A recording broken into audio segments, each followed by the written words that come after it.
Hallo und herzlich willkommen zurück auf meinem Kanal, und mit dem heutigen Video möchte ich ganz gerne eine neue Kategorie auf meinem YouTube-Kanal starten, je nachdem wie gut dieses Video ankommt und wie sehr ihr euch eine Fortsetzung dazu wünscht.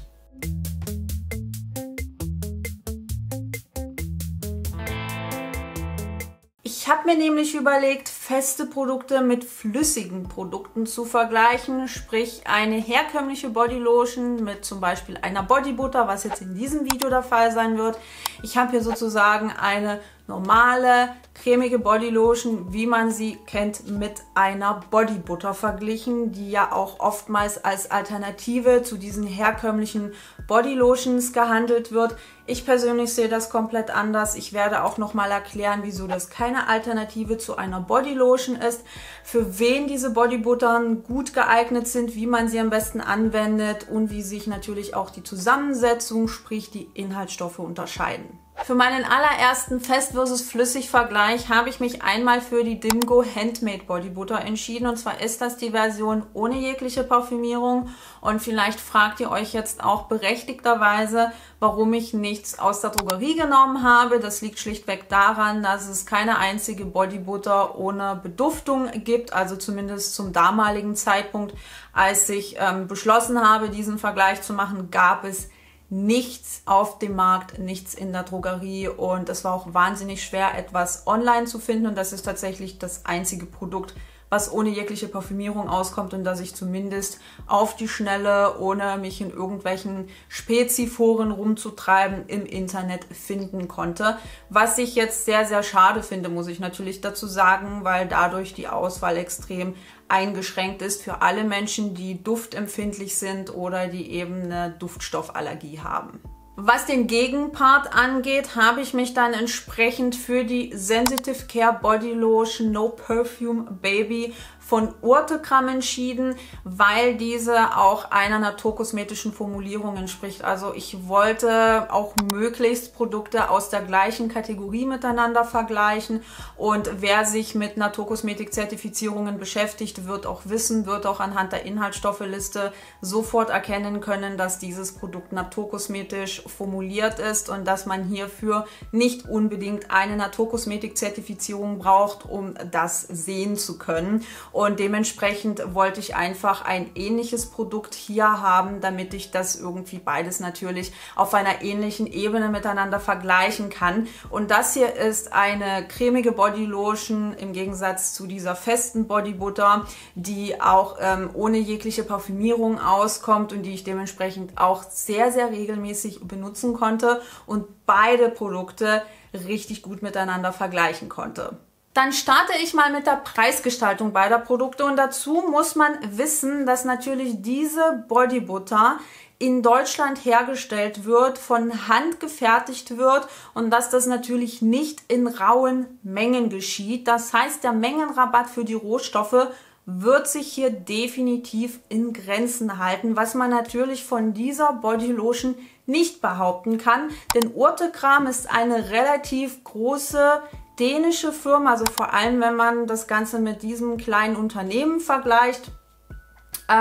Und dadurch bekommt natürlich so eine Firma, die in Massen produziert oder die einfach in größeren Mengen produziert, auch einen gewissen Mengenrabatt. Und Urtekram bekommt man ja mittlerweile nicht nur in etlichen deutschen Online-Shops, sondern auch in Biomärkten und Reformhäusern. Deshalb ist es auch irgendwo logisch und total verständlich, dass diese Bodybutter ein bisschen kostenintensiver ist im Vergleich zu der Bodylotion von Urtekram.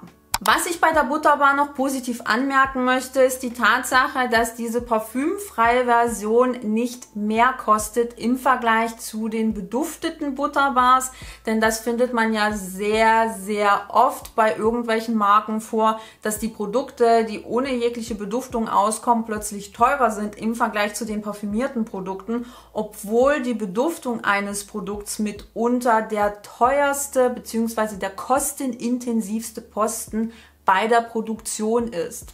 Gut, dann lasst uns jetzt mal über die Formulierung der Produkte sprechen und inwiefern sie sich unterscheiden und warum das hier keine Alternative zu einer Bodylotion ist. Dazu muss man erstmal wissen, dass dieses Produkt, also diese Bodybutter, ich meine, das sagt irgendwie auch schon der Name, dass das komplett wasserfrei ist. Das heißt, ihr habt hier hauptsächlich Lipide, also Fette, Öle, Wachse, Buttern und dergleichen enthalten. In diesem Fall ist ja hauptsächlich Kakao, Shea Butter und Traubenkernöl enthalten und eben keinerlei Wasser. Sprich, das hier ist ein reines Fettprodukt, also ein reines lipidhaltiges Produkt und das heißt, mit diesem Produkt könnt ihr eurer Haut keine direkte Feuchtigkeit zuführen, sondern eher Fett, Pflege und rückfettende Bestandteile. Sprich, das hier ist absolut keine Alternative zu einer Bodylotion, bei der nun mal ein großer Teil der Formulierung aus Wasser besteht. In diesem Fall haben wir hier natürlich nicht nur Wasser drin, sondern auch Mandelöl. Es ist feuchtigkeitsbindendes Glycerin enthalten. Wir haben hier auch Shea Butter drin. Wir haben Jojobaöl drin. Es ist ein pflegender Fettalkohol enthalten.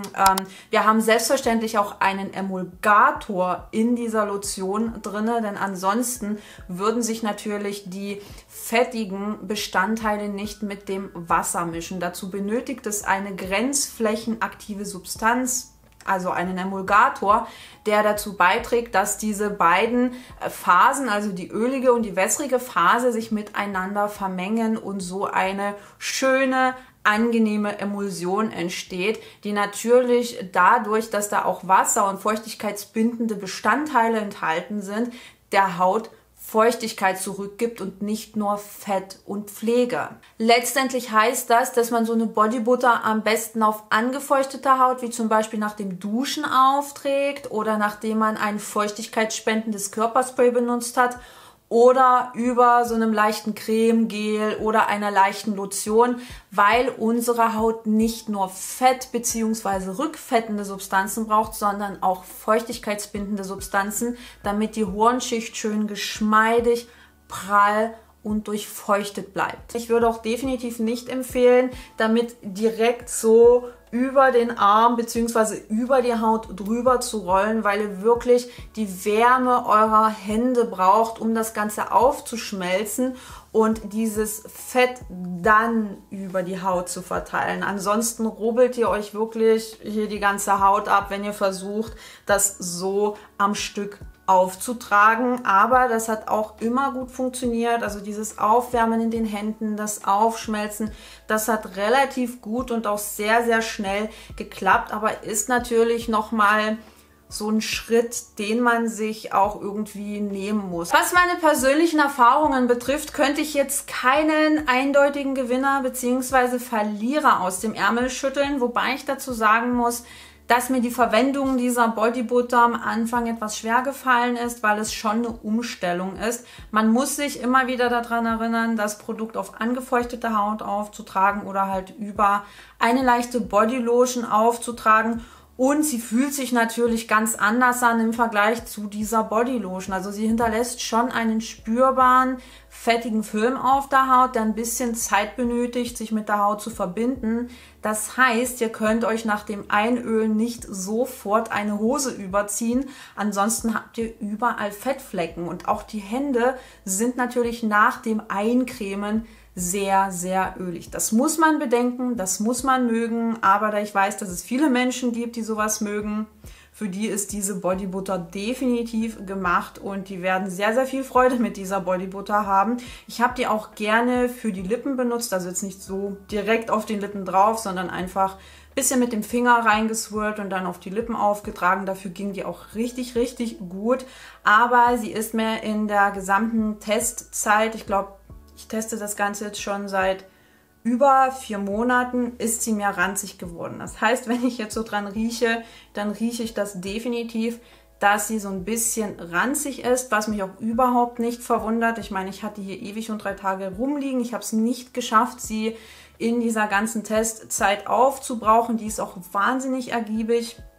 Und ich habe jetzt leider auch nicht so darauf geachtet, sie in den Sommermonaten im Kühlschrank zu lagern. Und da hier wirklich nur Buttern und Öle enthalten sind und kein Antiranz oder dergleichen, wundert es mich, wie gesagt, überhaupt nicht, dass sie mir ranzig geworden ist. Als abschließendes Fazit bleibt mir eigentlich nur noch eins zu sagen, und zwar, dass eine Bodybutter definitiv keine 1:1 Alternative zu einer Bodylotion ist und dass sie definitiv kein Dupe zu einer Bodylotion ist, denn eine Bodybutter ist im Vergleich zu einer Bodylotion gänzlich anders formuliert, performt gänzlich anders und wird auch gänzlich anders angewendet. Aufgrund dessen glaube ich auch nicht, dass so eine Bodybutter für jeden Menschen oder jeden Hauttypen gleichermaßen geeignet ist. Ich denke hier vor allem an ölige Hauttypen oder Personen, die diesen öligen Film auf der Haut nicht mögen. Und das war's schon mit meinem kleinen Experiment bzw. meinem kleinen Vergleich zwischen flüssig und fest. Ich hoffe sehr, dass euch das Video gefallen hat und dass es euch genauso viel Freude bereitet hat wie mir. Ich zumindest hatte wahnsinnig viel Spaß dabei, diese beiden Produkte miteinander zu vergleichen. Ihr könnt mir gern unten in die Kommentare schreiben, welche Produktkategorie ich als nächstes miteinander vergleichen soll. Ihr könnt mir natürlich auch gleich Produktempfehlungen mitgeben. Dann notiere ich mir das sehr, sehr gerne. Und ansonsten würde ich mich auch riesig über ein Däumchen nach oben freuen oder wenn ihr meinen Kanal abonniert, damit ihr keines meiner Videos mehr verpasst. Und wir sehen uns dann beim nächsten Mal. Ciao!